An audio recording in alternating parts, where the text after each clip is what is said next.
Allahu Ekber, Allahu Ekber. Allahu Ekber, Allah. Bu Bilal benim arkadaşım, biliyor musun? Allahu Ekber. Eşhedü en la ilahe illallah.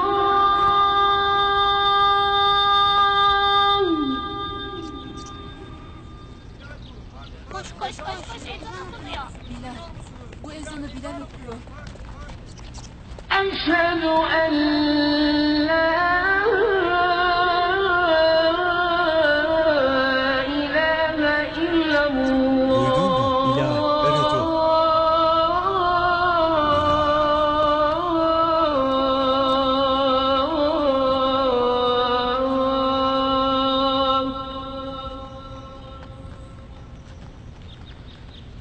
أشهد أن محمدًا رسول الله.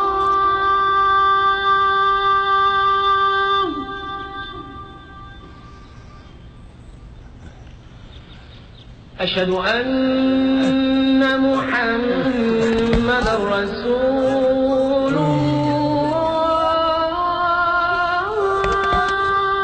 Eşhedü enne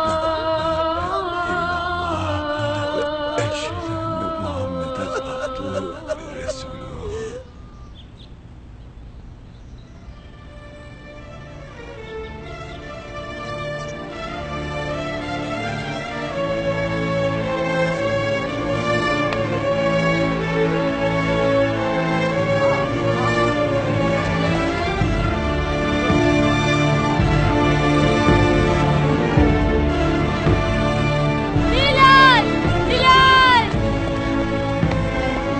Bilal, ben geliyorum Bilal.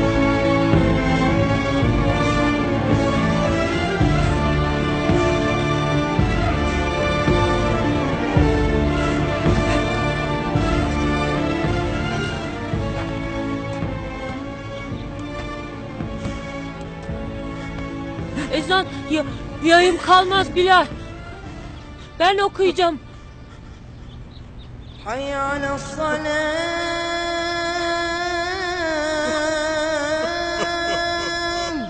حي على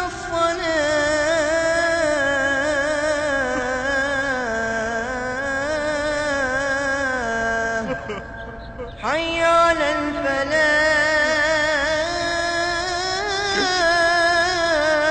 الفلاح حي على الفلاح الله أكبر الله أكبر لا إله إلا الله